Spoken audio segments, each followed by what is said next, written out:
if we consider that had I been in the army, I would have been either a lieutenant or a captain. I have appeared in 7 SSBs.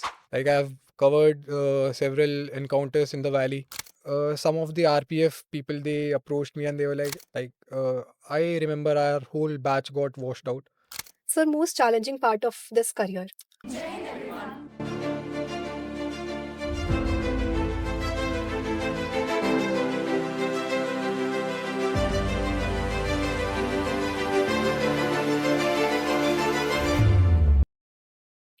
Journalism is often considered as the fourth pillar of democracy. Jai Hind, everyone. Welcome to another episode of Voice of Red Haggle, a podcast of the cadets, for the cadets, by the cadets. Joining us today is a defense journalist, a former senior officer, Yuvraj Tyagi. He has been featured with the DRDO and Ministry of Defense for his exceptional coverage in the Kashmir conflicts, the global military affairs, and terrorism. He brings the rare insights on the same. Welcome, sir. Thank you, Shreya. So, sir, how did this all start? We've heard that you joined NCC. So, what motivated you to join the NCC? Okay, so the decision of mine to join NCC was something which was quite inbuilt. It was something inward. I was always fascinated about the life in the uniform, about the olive greens, and me being an army brat. My father was from ASC. He was a short service commissioned officer. So I always wanted to join the army. And once I got into the college, and once I saw the NCC parades taking place in college, I was like, okay, this is something I want to go for. Yes. So that was the main motivation behind it. The parade ground always fascinated me. The khaki always fascinated me. So, sir, NCC teaches us time management, yet Yes. sometimes it gets so difficult to manage the NCC and the academics together. So, as a senior under officer, how did you manage that at your time? You know, you have got the answer in your question, because that is something which was taught to me by NCC. Like once I joined NCC in my first year, I did face some hurdles in managing my time, because we had to go for parades. That was not something which we could uh, basically mull over and just subside. But academics was again as important. So within the first 2 years, while I was getting trained in NCC, that was what I would call my building blocks. And by the time I reached the rank of senior under officer, I was quite in tandem with everything, be it my academics, be it my imparting training to my cadets and everything. So everything worked out well by the end of everything. Yeah. So, sir, you've attended camps also. So, in camps, we have a lot of leadership lectures. Yeah. So, does it help in building your career as a journalist? 100%. Like camps offer you a totally different atmosphere. It'll pull you out of your comfort zone. Considering that whatever training you're receiving in your college, in your NCC units, that is one thing. But then again, that is a sort of a comfort zone, since you are bound in your uh, boundary of your college and everything. But once you get taken out of it, once you are in the camp, say army attachment, or you are in some leadership camp, you are in some national integration camp, all of these camps offer different training regiments. They all have different SOP towards them. All of them serve a different purpose. But once you're there, once you are in middle of three other companies of 100 cadets each, so the whole competitive spirit is taken up a notch. And then you have to not only represent your unit, you have to represent your directorate sometimes and state sometimes. So that is something I would say builds upon your leadership qualities. That is something which builds upon your confidence. You come out of your own shell, because in case you don't perform in these camps, then it'll not leave a good mark on your college and unit. So that is something cadets really strive towards. Absolutely, yes, sir. So, then I want to ask you that what made you to choose journalism as a career? Okay, so I was once I joined college, I was pursuing journalism as my course, and I had always kept it as my backup. Like my primary focus was to join the army. I have appeared in 7 SSBs, and unfortunately, every time I got convinced out. Not a single screen out, but yes. So journalism had been my backup since the very beginning, and once I was certain that maybe SSBs are not working out, I decided why not give journalism a chance. So that is when I started working. I started as an intern, and I slowly took this field full on. So do you think that backups are important in life? 100%. So this is something good leaders are always ready with contingencies. That is what people teach. Once you are there in SSBs, so I'll give you an example. People are very enthusiastic about joining the forces. They are very enthusiastic about appearing in SSBs and getting recommended. But once in SSB, once you are faced with this question by the IO, okay, what if not the forge, then what if?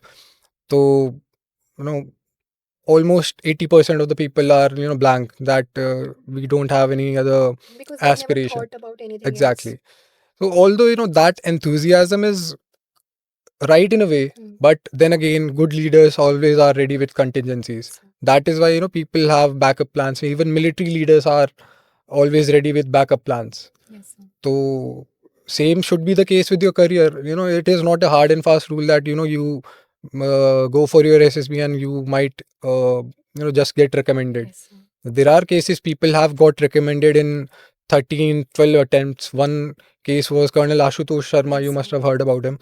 But then again, there are other cases where people don't get recommended. Yes, sir. So once you don't get recommended, if you don't have a backup, then you'll be blank Yes. with your whole approach towards life. That is something I realized quite early on. That is why I had this backup ready. So also, what do you think that it takes to be a generalist at this point where everything is pre-decided, everything is dominated by politics or other things? So what does it take to be a defense journalist, especially? Okay, so first of all, I would like to disagree with your point that everything is pre-decided. This is something true with that. Destiny always plays its part, but then again, you should be headstrong in that regard. Once you make up your mind towards something, you should always work towards achieving that. That is the whole mindset officers and jawans in the special forces carry, because you cannot tell them this is not something which is not possible. वो बंदा आपको अलग जाके बोलेगा नहीं, this is something we will prove you wrong. So if you have that sort of an approach towards life, not just towards serving in the army and towards proving something to the army or to the SSB board, you should have that approach towards life. And there is a very good series I had watched quite some time back. It is called Jeet Ki Zid. So that whole series is all about this whole mindset. Like it is about an SF officer who served in the SF, and then he got paralyzed, and then how he built himself back as a man. So that is something I feel which is important. And coming to the part how difficult it is to be a defense journalist, I would just say, once you have a clarity of thought, once you have a clarity of what you want to do, I think everything is achievable, and everything will start falling into place on its own. So, sir, how is defense journalism different from journalism? So defense journalism is basically a specialization of the whole field of journalism, wherein we are not doing anything different per se. We are just covering a specific beat, which is defense, and it can cater to your national news related to defense establishment. It can also cater to international news related to the defense establishment. So we just follow. The only add-on we have on top of us is, we have to stay within the bounds and ethics of journalism, but we also have to then cater for anything pertaining to national security and this thing, because whatever news we are dealing with is something which also holds some sort of security. Yeah. So that is something we have to additionally look out for. Otherwise, it is just the same. So, sir, what are the most important and prominent qualities a defense journalist should have? Well, to give you a crux of it, first thing should be confidence. Then comes your communication skills. Then comes your grasp over your particular field. Like you should have the technical know-how and the theoretical knowledge of whatever you're supposed to cover. These are the three main basic requirements and prerequisites to be a good defense journalist. And then you should know how to build contacts and everything. Like you should know how to approach people. You should be confident enough to approach almost all the ranks. Like being a defense journalist, I am 25 years old right now. And if we consider that had I been in the army, I would have been either a lieutenant or a captain. And lieutenant and captains usually don't have access to lieutenant generals and all those ranks. So me being within the same age group but still having that access, I should have that confidence कि इन लोगों से बात करनी है जाके. That is, these are some basic things which you should possess as a defense journalist if you want to succeed. So also you've done a lot of exercises and parades in the armed forces. You've practiced that. Yeah. So like how were they? So I have covered quite quite a lot of exercises. Most of them had been in the desert sector, Rajasthan, Pokhran field firing ranges, and every single exercise had a different undertone. It had a different experience. It was a different experience altogether. All of them had different SOPs. All of them had a preset agenda to showcase something different about the forces. So in that sense, like my experience in covering these exercises have been exhilarating.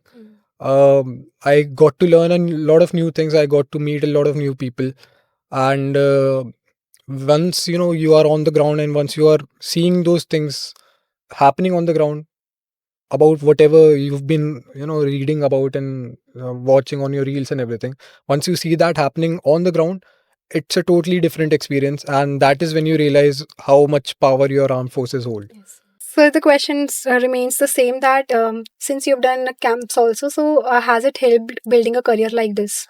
Okay, so I would just like to say, I have attended a variety of camps, and those have been, between your national integrations. They have been, some of them were leadership camps.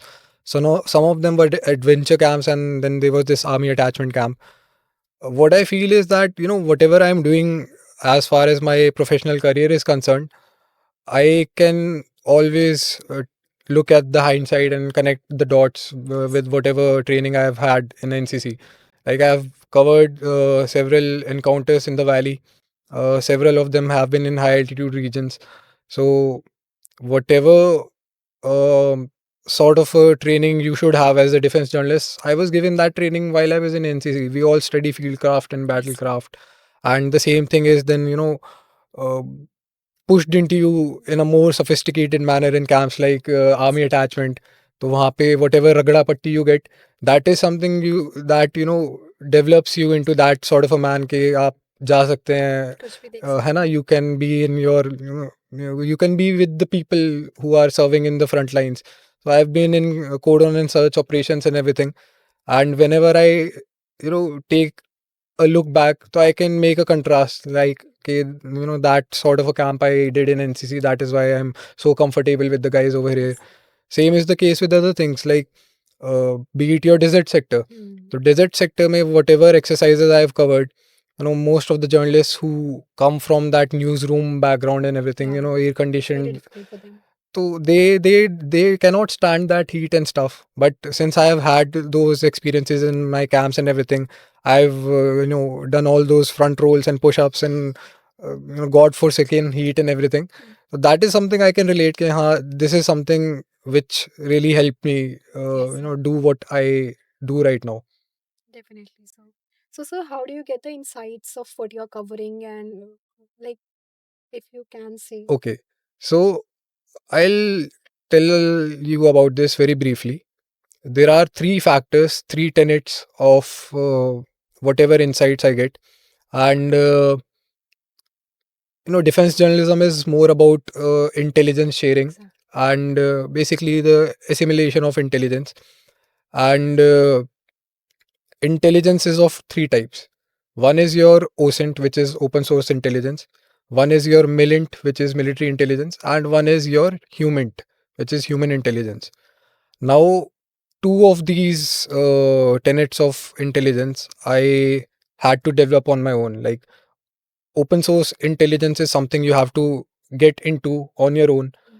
You have to make contacts, you have to build contacts, you have to build a whole network of people who are willing to share credible inputs and intelligence inputs basically.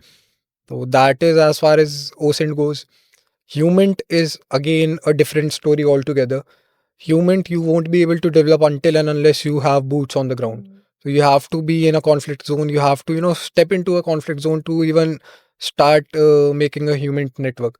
That is what makes your counterinsurgency unit so successful. Be it your JKPSOG, be it your Rashtriya Rifles, be it Assam Rifles in the northeast, all of them have a very credible and very robust human network. तो उनके खबरी होते हैं जो उनको basically inputs provide करते हैं. And that is how most of the encounters take place. That is how most of the cordon and search operations are launched.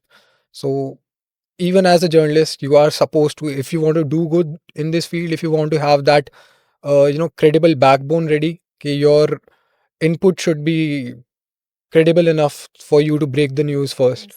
You have to first have boots on the ground. You have to have that experience. You have been on the ground in that conflict zone, and that is where you will meet people. That is where you have to identify people who, according to you, might be willing to work for you and work for the nation.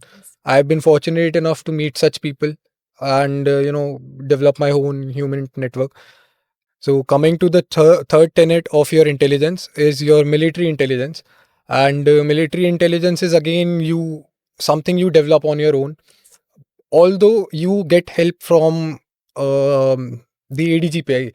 For example, ADGPI conducts certain events. They organize certain events. They organize certain conferences, wherein you go as a journalist, and then again there are other officers from different services and arms and these things, and therein you get to interact with such people. And if you are fortunate enough, if you are you have that presence of mind, that you can identify people, and you have that confidence to approach such people, make friends with them, that is how you build these contacts. Like uh, on a personal note, I never approached anyone outrightly. I was always like, I used to stand in a corner, and I just knew people in the ADGPI with whom I was interacting on a daily or weekly basis. And then these guys used to take me to other people, and they used to introduce me to such people, like this gentleman is doing a good job in journalism and stuff. And that is how I developed my contacts. Like people got in touch with me on their own, and just like the way I spoke in the very beginning, things start falling in place on their own. That is how things start falling place on their own. Sir, also, sir, India has covered a long journey to come this far, where it has spoken outrightly that trade and war cannot come together. So we also launched Operation Sindoor there. Yeah. So as a defense journalist, what take do you have on that? Okay, so Operation Sindoor per se was a military necessity, first Yes. of all, because an attack like Pahalgam cannot go unanswered, Right. especially in a country where we say, we are the largest voluntary army in the world. So once we make such a statement, which is not even a statement, it's a fact that India has the largest voluntary army in the world. Now, to substantiate such a thing, you have to have that, zeal and that military spine basically to answer to something like Pahalgam. Right. That answer came in the way of Operation Sindoor. And I've although I've not covered Operation Sindoor very meticulously, I was not on the field covering the operation, but I was on the field with the men. So I know for a fact how how uh, foolproofly we were prepared to carry out such an operation. And if you really look towards the logistics of such a thing, it was very efficient. Yes. In such a large country with such a vast terrain. Yes. And such a differing terrain. Like we had engaged Pakistan in almost, you just consider we were engaging Pakistan in the desert sector. Our jets were making sorties in the desert sector, and again we were engaging Pakistan in the hilly region. Poonch mein there was ceasefire violations happening. drones were flying over Jammu and drones were flying over Srinagar, and we were giving a befitting response to all of those incursions and everything.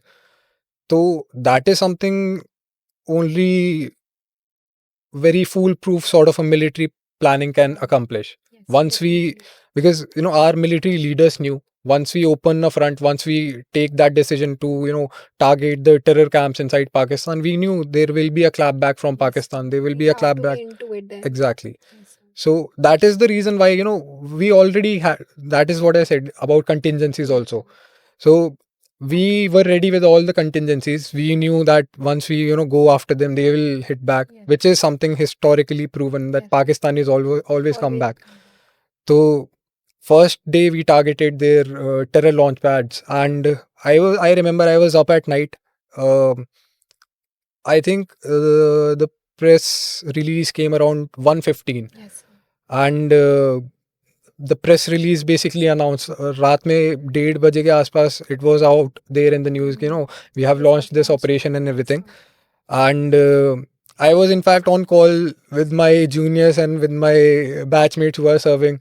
I was like सब अपना अपना बताओ कहाँ पे क्या चल रहा है, and they were telling me everything, like this is happening. And some of them were in Jammu, some of them were in Leh. They were telling me drones are flying and our jets are making sorties and everything. Some of them were telling me we are standing on the tarmac right now in Fallen. So that is the sort of coordination which was there. And then again, if you look at it, considering the larger picture, like you all must be aware about the whole process of theaterization which is happening. So this was that whole theaterization ka process in practicality. Like whatever coordination was there amongst the forces, it was something which is quite new, which was being tested for the first time. Previous wars we had with Pakistan, we didn't apply the whole concept of theaterization. Everyone, worked independently. One example is, Kargil war. Air Force का operation अलग launch हुआ था, army का अलग launch हुआ था. Now this Operation Sindoor was something which was in tandem amongst the three forces. So that is why your DGMOs had the press conference and everything. All three were sitting together and everything. So that is there. And as far as this whole trade war goes, they once you do something in a water body, it is bound to create ripples. So we are not living in a world where we are isolated. We are all interconnected. And until and unless you consider someone like North Korea, but then again उन पे भी tariffs लगते हैं.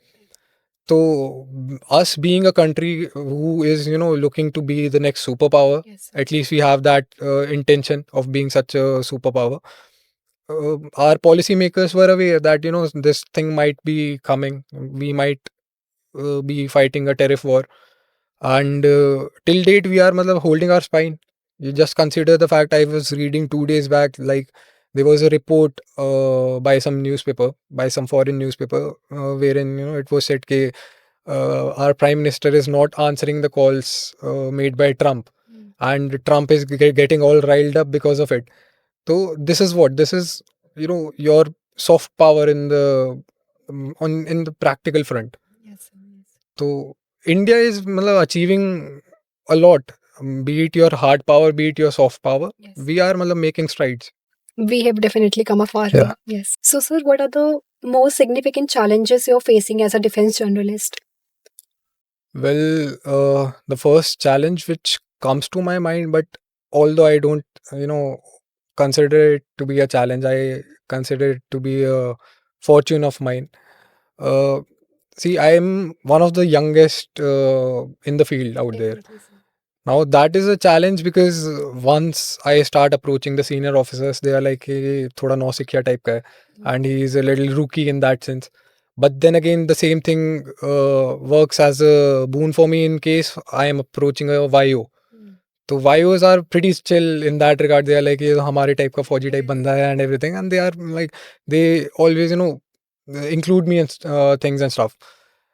Now, coming to that same thing, the same challenge which I face in approaching certain senior officers, the same challenge turns into a boon once I am able to substantiate whatever I do Yes. in front of them. Then they are, matlab, they let go of that thing. Ki this is a youngster and stuff. They start entertaining me because they then see that potential, and then they see that, whatever work I've done.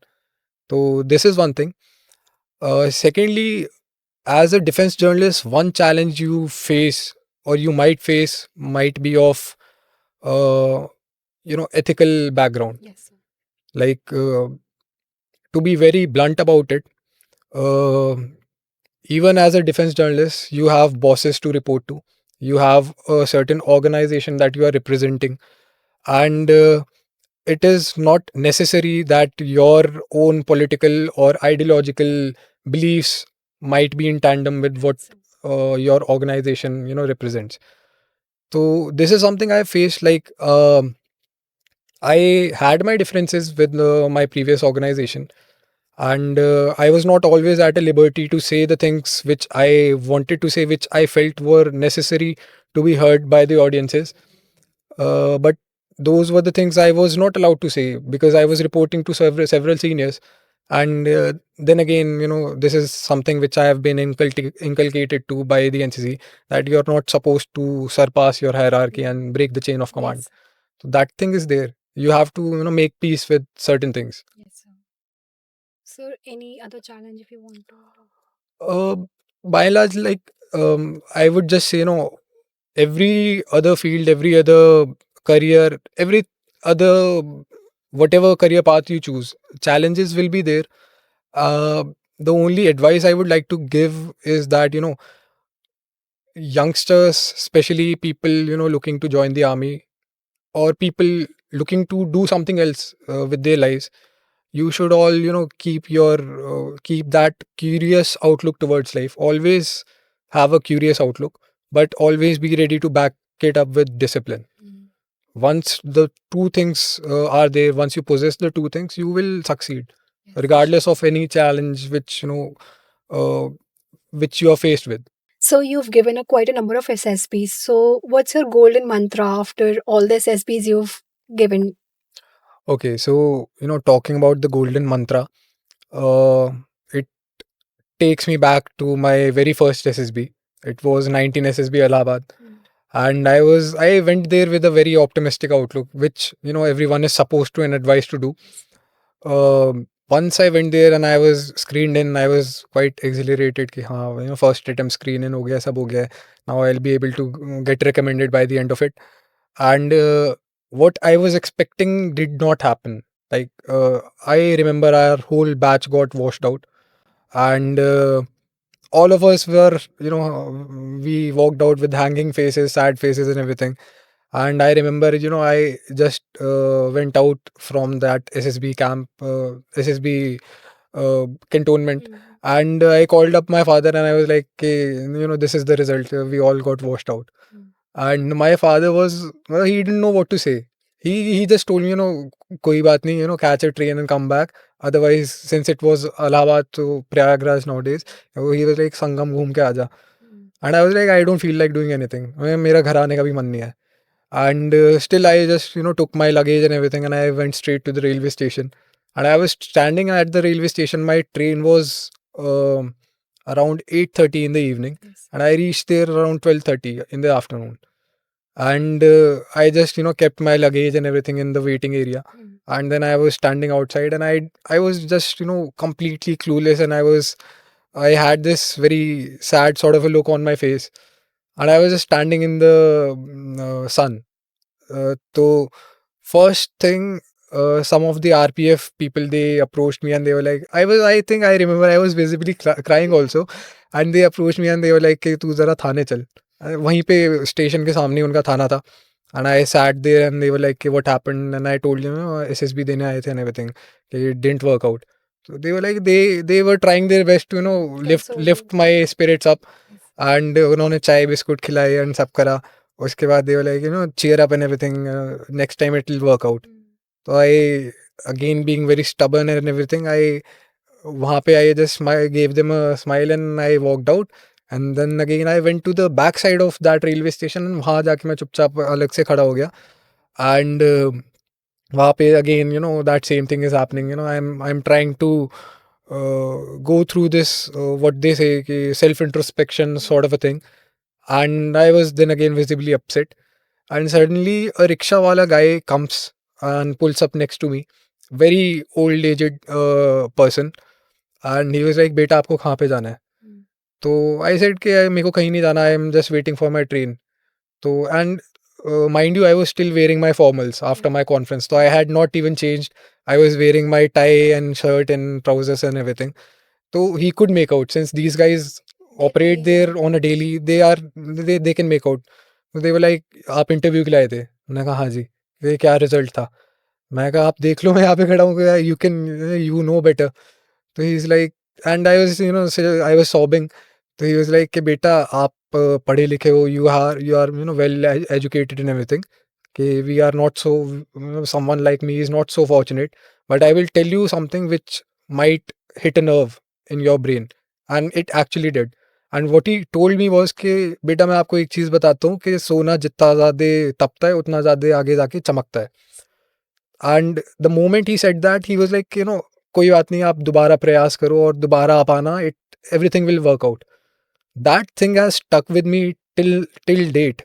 And that is something I tell to almost every other cadet who approaches me. You know, my juniors approach me, sir, we are going for SSB and everything, and I'm always like, you know, don't go there with this hard and fast mindset ki, you know, you have to get recommended, you have to prove something. Go and be yourself. If you make it, well and good. And if you don't make it, you know, don't take it so personally, because just consider it to be a phase कि आपका तपने का phase है. आगे जाके you will shine. So this is something which I would say, you know, has been my golden mantra, which has substantially made me the man I am today. So, sir, now coming to the rapid fire section, you have to instantly say whatever you feel like. Okay. So, what is the most challenging military exercise you've ever had? Exercise Sada Tanseek. One thing you wish you knew before joining this career? Well, I wish I knew that deadlines can sometimes be tougher than drill instructors. Okay. Your go-to source for staying updated on this journalism news? Official press releases and my human network. Sir, most challenging part of this career? Speed and accuracy. Sir, it was an absolute honor and privilege to host you over here, and we are sincerely grateful to have you. No, I'm even more grateful. Like, this has been less of an invitation, more of a homecoming sort of a thing for me to be back in this building after 4 years. So I am really humbled and grateful to be here. Thank you so much. Thank you. Jai Hind.